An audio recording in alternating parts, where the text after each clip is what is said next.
پھر موسیٰ علیہ السلام نے ان کے لیے دعا فرمائی تو اس کے جواب میں اللہ تعالیٰ نے تمام باتیں فرمائی کہ یہ جو ہیں جو لوگ یہ سب کام کریں گے ان کو جو ہے اولئک هم المفلحون، وہی فلاح پانے والے ہیں۔ اب بھی اس میں اللہ تعالیٰ نبی کریم صلی اللہ علیہ وسلم کو مخاطب کر کے ارشاد فرما رہے ہیں، قل، اے نبی آپ کہہ دیجئے، چونکہ یہ قرآن مجید نازل ہو رہا تھا، اس میں بنی اسرائیل کے وہ واقعات بیان کیے جا رہے تھے جو کہ بہت بڑی تاریخی حیثیت رکھتے تھے، اور ان میں جو ہے تو اہل ایمان کے لیے،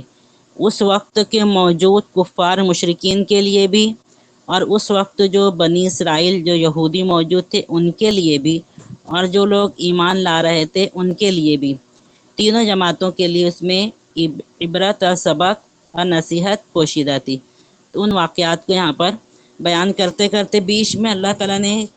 تقریباً جملہ معترضہ کے طور پر یہ دو آیتیں بیان فرمائی ہے، قل یا ایھا الناس انی رسول اللہ الیکم جمیعا، کہ ابھی یہاں پر آپ لوگوں کو یہ بتا دیجئے، کہہ دیجئے کہ اے لوگوں، میں تو اللہ کا بھیجا ہوا رسول ہوں تمہاری جانب، جمیعاً تم تمام کی جانب، الذی لہ ملک السماوات والارض، وہ اللہ رب العزت جس کے لیے تمام آسمانوں اور زمین کی بادشاہت ہے، لا الہ الا هو یحیی و یمیت، نہیں ہے کوئی معبود مگر وہی زندہ کرتا ہے اور وہی موت دیتا ہے، فآمنوا باللہ ورسولہ النبی الامی الذی یؤمن باللہ، پھر تم بھی ایمان لاؤ اللہ پر اور اس رسول پر جو کہ نبی امی ہے، جو کہ دنیا والوں کی نظر میں بغیر پڑھے ہوئے ہیں لیکن اللہ تعالیٰ نے انہیں ان تمام علوم سے نوازا ہے، الذی یؤمن باللہ، جو کہ اللہ پر ایمان لا رہے ہیں، وکلماتہ، اور اللہ تعالیٰ کی ارشادات پر مان رہے ہیں، اس پر عمل کر رہے ہیں، واتبعوہ لعلکم تہتدون، اور ان کی پیروی کر لو تاکہ تم ہدایت پا جاؤ۔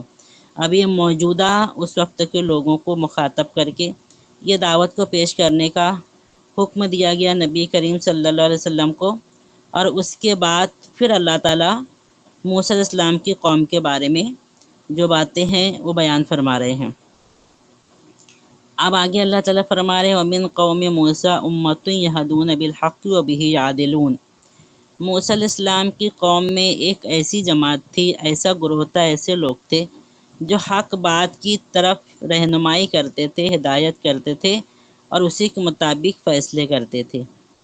اس آیت کا اطلاق دونوں وقت پر ہو سکتا ہے، جس وقت نبی کریم صلی اللہ علیہ وسلم نبی بنا کر مبعوث کیے گئے اس وقت بھی بنی اسرائیل میں کچھ لوگ ایسے تھے جو حق پر تھے، اور وہ لوگ نبی کریم صلی اللہ علیہ وسلم پر ایمان لے آئے تھے۔ ان کی مثال کے طور پر عبداللہ ابن سلام رضی اللہ عنہ، ان کے ساتھی کی مثال پیش کی جاتی ہے کہ جب نبی کریم صلی اللہ علیہ وسلم ہجرت کر کے مدینہ پہنچے تو یہ یہودیوں میں سے، بنی اسرائیلیوں میں سے عبداللہ ابن سلام رضی اللہ عنہ ان کے ساتھی آ کر اسلام قبول کیے تھے۔ یہ اس وقت پر بھی اس آیت کے اطلاق ہوتا ہے، اور جس وقت موسیٰ علیہ السلام بنی اسرائیل کو فرعون کے پاس سے لے کر نکلے تھے، اور جس وقت موسیٰ علیہ السلام وادی طور پر اللہ تعالیٰ سے ہم کلام کرنے گئے تھے اور ان کی قوم بھٹک گئی تھی اور سونے چاندی کے زیورات سے ایک بچڑا بنا کر ان کی پوجا شروع کر دی تھی 40 دن کے اندر اندر ہی، تو اس وقت کے پر بھی اس آیت کا اطلاق ہوتا ہے کہ اس وقت بھی ومن قوم موسیٰ، موسیٰ علیہ السلام کی قوم میں امتن، کچھ ایسے لوگ تھے، یہدون بالحق، جو حق پر قائم تھے، حق پر چلتے تھے، حق کی رہنمائی کرتے تھے، وہ بھی یعدلون، حق کے مطابق فیصلہ کرتے تھے۔ تو دونوں وقتوں اس آیت کے اطلاق ہو سکتا ہے۔ اب آگے اللہ تعالیٰ پھر وہ تمام چیزیں بیان فرما رہے ہیں جو ہم سورہ بقرہ میں پڑھائے ہیں، اور سورہ مائدہ میں بھی اس کا ذکر ہو چکا ہے۔ وَقَطَّعْنَاهُمُ اثْنَتَيْ عَشْرَةَ أَسْبَاطًا أُمَمًا، ہم نے انہیں تقسیم کر دیا 12 گھرانوں میں، 12 قبیلوں میں، 12 گروہوں کی شکل دے دی۔ اس آیت میں بنی اسرائیل کی اس تنظیم کی طرف اشارہ کیا گیا ہے جو انہیں منظم رکھنے کے لیے اللہ تعالیٰ نے پورا سسٹم ان کے اندر قائم کیا تھا، اور یہ بھی اس کا ذکر بھی سورہ مائدہ کی آیت نمبر 12 میں ہم پڑھ چکے ہیں، اور اس کی تفصیل جو ہے مفسرین یہ ذکر کرتے ہیں کہ بائبل میں بھی اس کی پوری تفصیل ملتی ہے، جو اور اس سے یہ پتہ چلتا ہے کہ حضرت موسیٰ علیہ السلام نے اللہ تعالیٰ کے حکم سے جب کوہ سینا کی وادی میں پوری قوم موجود تھی، اس وقت بنی اسرائیل کی مردم شماری کروائی، پھر ان کے 12 گھرانوں کو جو کہ یعقوب علیہ السلام کے 10 بیٹوں اور حضرت یوسف علیہ السلام کے 2 بیٹوں کی نسل سے تھے، ان کو الگ الگ گروہ کی شکل میں انہیں منظم فرمایا اور ہر گروہ پر ایک سردار مقرر کیا۔ پیچھے گزر چکا ہے اس نے عشرہ نقیب مقرر کیے، ان پر ہر الگ الگ ایک سردار مقرر کیے تاکہ ان کے اندر اخلاقی، مذہبی، ہر طریقے سے جو ان کی رہنمائی کر سکیں اور احکام شریعت کو بھی ان کے اندر جاری رکھنے کی کوشش کرتے رہیں۔ پھر یعقوب علیہ السلام کے جو 12ویں بیٹے لاوی تھے، ان کی اولاد کو، جن کی نسل میں سے موسیٰ اور ہارون علیہ السلام تھے، انہیں ایک الگ جماعت کی شکل میں انہیں منظم کیا گیا تاکہ وہ ان تمام قبیلوں کے درمیان دین حق کو پہنچاتے رہیں اور اس کی خدمت انجام دیتے رہیں۔ اس طریقے سے پورا ان کی اس میدان میں تنظیم کی گئی جہاں پر نہ پانی تھا، نہ کوئی سایہ تھا، نہ کوئی گھر تھا رہنے کے لیے، نہ کھانے پینے کی جگہ تھی۔ ایسی جگہ پر اللہ تعالیٰ نے پہلے تو ان کو 12 قبیلوں میں تقسیم فرمایا، پھر ان پر جو 3 بنیادی جو ضروریات انسان کی ہوتی ہیں، ان ضروریات کو کیسے پورا کیا وہ بتا رہے ہیں اللہ تعالیٰ۔ وَأَوْحَيْنَا إِلَى مُوسَىٰ إِذِ اسْتَسْقَاهُ قَوْمُهُ أَنِ اضْرِب بِّعَصَاكَ الْحَجَرَ۔ سورہ بقرہ کے 7 رکوع میں بھی ہم اس کو پڑھ چکے ہیں۔ ہم نے وحی کی موسیٰ علیہ السلام کی طرف جب ان کی قوم نے ان سے پانی مانگا، کئی لاکھ لوگ نکلے تھے بے سر و سامان، کچھ ان کے پاس نہیں تھا اور ایسی جگہ پر موجود تھے جہاں پر نہ پانی تھا، نہ کوئی دریا تھا، نہ کوئی ندی نالا، کچھ بھی نہیں تھا۔ اب ان کی قوم نے ان سے پینے کے لیے پانی مانگا تو پریشان ہو گئے۔ پھر اللہ تعالیٰ نے انہیں حکم دیا کہ آپ کی عصا کو پتھر پر مارو۔ یہ ایک مخصوص پتھر تھا جس کے بھی ایک تاریخ ہے کہ موسیٰ علیہ السلام ایک بار نہانے کے لیے گیا اور اس پتھر پر انہوں نے اپنے کپڑے اتار کر رکھے اور لوگ جو ہے موسیٰ علیہ السلام لوگوں کے سامنے کبھی برہنہ نہیں ہوتے تھے تو ان پر یہ الزام لگاتے تھے کہ ان کو کچھ نہ کچھ بیماری ہے جس کی وجہ سے یہ اپنے کپڑے نہیں اتارتے ہیں۔ تو جب وہ نہانے کے لیے کپڑے اتار کر پتھر پر رکھے تو پتھر ان کے کپڑے لے کر بھاگ گیا، آگے دوڑنے لگا اور موسیٰ علیہ السلام اس کے پیچھے پیچھے دوڑے تو لوگوں کو یہ پتہ چل گیا کہ یہ جو ہم الزام لگا ان پر یہ بے بنیاد ہے۔ وہ ایک مخصوص پتھر تھا، اسی پتھر پر اللہ تعالیٰ نے موسیٰ علیہ السلام کو اپنی عصا کو مارنے کے لیے فرمایا۔ فَانْبَجَسَتْ مِنْهُ اثْنَتَا عَشْرَةَ عَيْنًا، پھر اس پتھر سے 12 چشمے پھوٹ پڑے، 12 چشمے بہہ نکلے۔ قَدْ عَلِمَ كُلُّ أُنَاسٍ مَّشْرَبَهُمْ، ہر گروہ نے، ہر جماعت نے، 12 جو جماعتیں ان میں تشکیل دی گئی تھیں، سب نے اپنے اپنے پانی پینے کی جگہ کو جان لیا، سب کے لیے الگ الگ انتظام کیا گیا۔ وَظَلَّلْنَا عَلَيْهِمُ الْغَمَامَ، پہلے تو پانی کا انتظام ہوا، اس کے بعد ان کے اوپر اللہ تعالیٰ نے ابر کا سایہ فرمایا۔ 40 سال تک وہ لوگ اس میدان میں رہے،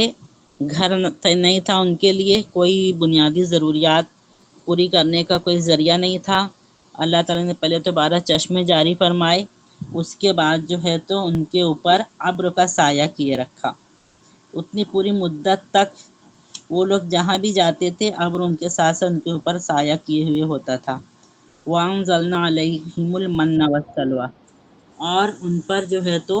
من اور سلوہ نازل فرمایا، کھانے کا بھی انتظام۔ تینوں جو بنیادی ضرورتیں ایک انسان کے لیے ہوتی ہے، بغیر کوئی محنت کیے، بغیر کوئی کوشش کیے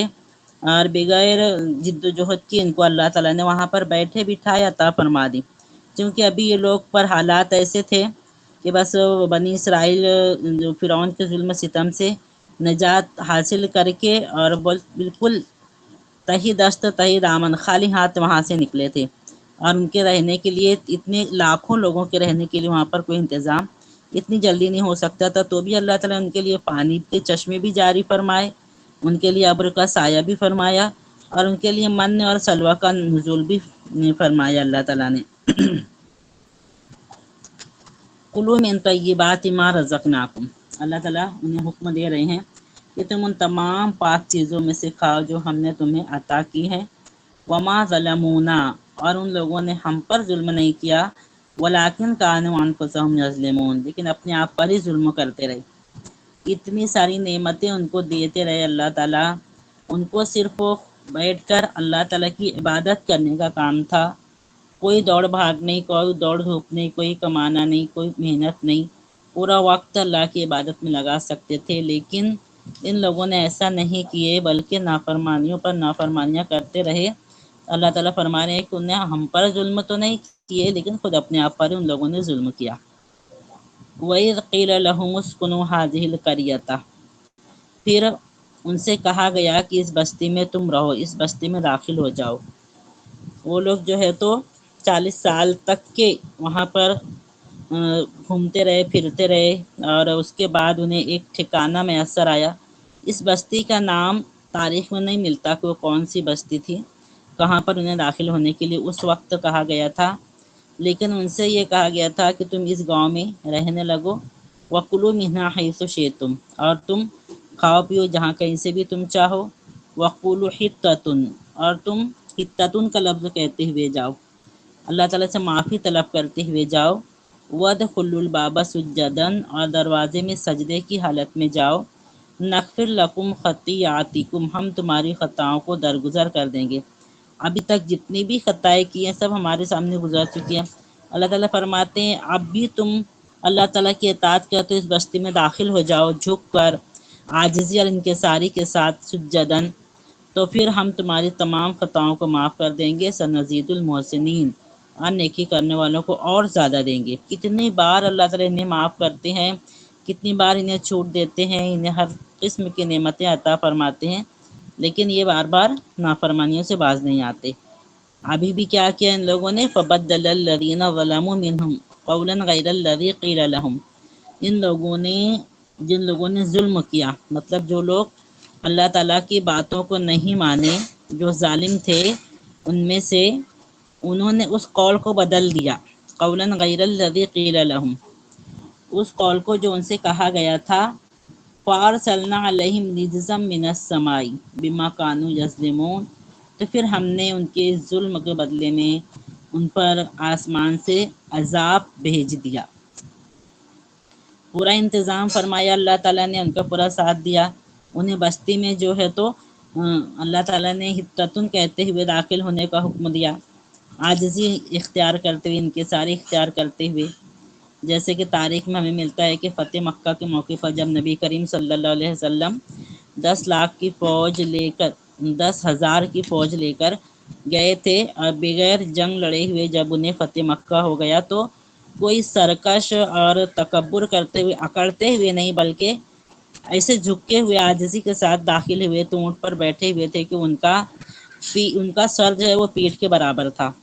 تو اس طریقے سے عاجزی کے ساتھ داخل ہوئے، تو ویسے ہی ان لوگوں کو بھی ایک فاتح کی بنا کر اللہ تعالیٰ نے اور عاجزی کے ساتھ اس شہر میں داخل ہونے کے لیے فرمایا تھا، لیکن یہ لوگ جو ہے تو اپنی ازلی جو ان کی فطرت تھی،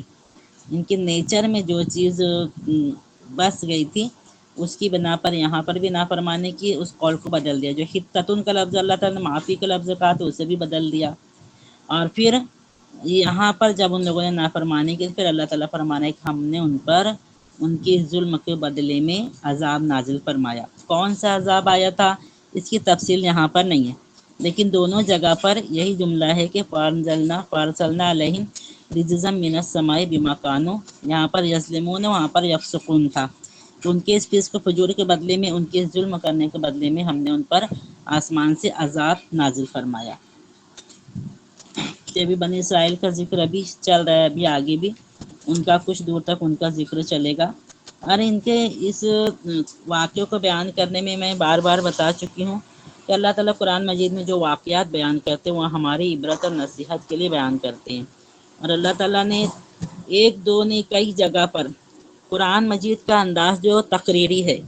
تقریر میں جس طریقے سے ہم ایک بات بولتے بولتے بیچ میں کسی دوسری بات کا ذکر کرتے ہیں، تو اس طریقے سے اللہ تعالیٰ جو ہے تو قرآن مجید میں جگہ جگہ پر کوئی بھی مثال دینے کے لیے بنی اسرائیل کا ذکر لائے ہیں اللہ تعالیٰ، کیونکہ وہ اتنی بڑی قوم تھی اور اتنی زیادہ عرصے تک دنیا پر اس کی حکومت تھی چلی ہے کہ اس کی تاریخ جو ہے ہر ایک جانتی تھی۔ جس وقت قرآن نازل ہو رہا تھا اس وقت ان کی جو نسلیں موجود تھی انہیں بھی پتہ تھا کہ ان کے جو آبا و اجداد گزرے ہیں تو ان لوگوں کے کارنامے کیا ہیں، اور وہ سب چیزیں اللہ تعالیٰ ان کے سامنے بیان فرماتے ہوئے ان کو یاد دلاتے ہوئے اور اللہ تعالیٰ کی اور نبی کریم صلی اللہ علیہ وسلم کی رسالت کو تسلیم کرنے اور ان کی اطاعت اور فرما برداری کی دعوت دینے کی کوشش کر رہے ہیں، اور ان کی جو نافرمانیاں تھیں ان کو بیان کر کے امت مسلمہ کو یہ بتانا مقصد ہے کہ دیکھو تم سے بھی بڑی، تم سے بھی عظیم الشان ایک قوم گزری ہے جو کہ تقریباً ہزاروں سال تک اس دنیا پر جس کی حکومت رہی ہے، لیکن آج اس کا نام و نشان مٹ گیا ہے۔ ہم دیکھتے ہیں کہ بنی اسرائیل پوری دنیا میں کہیں پر بھی ان کی ایک بھی اپنی حکومت نظر نہیں آتی۔ ہاں کچھ دنوں سے ان لوگوں نے زبردستی کر کے ایک چھوٹے سے حصے پر اسرائیل نام کی ریاست بنائی ہے، اسے بھی پوری دنیا نے ابھی تک تسلیم نہیں کیا ہے۔ تو یہ ان کا حال ہوا کہ جنہیں ایک ایسا وقت تھا کہ پوری دنیا پر جنہیں لیڈرشپ عطا کی گئی تھی اور ان لوگوں نے اس کی قدر نہیں کی، تو آج دنیا کے نقشے پر ہمیں ان کا کہیں بھی نام و نشان نظر نہیں آتا۔ یہ عبرت ہمیں حاصل کرنے کے لیے اللہ تعالیٰ ان باتوں کو بار بار قرآن مجید میں پیش کرتے ہیں۔ اللہ تعالیٰ سے دعا ہے کہ وہ ہمیں ان سے کما حقہ نصیحت حاصل کر کے اس پر عمل کرنے کی توفیق عطا فرمائے، اور ہمیں جو منصب سونپا ہے اللہ تعالیٰ نے بنی اسرائیل کے بعد اسے پورے کو پورا ادا کرنے کی توفیق عطا فرمائے۔ وآخر دعوانا ان الحمد للہ رب العالمین۔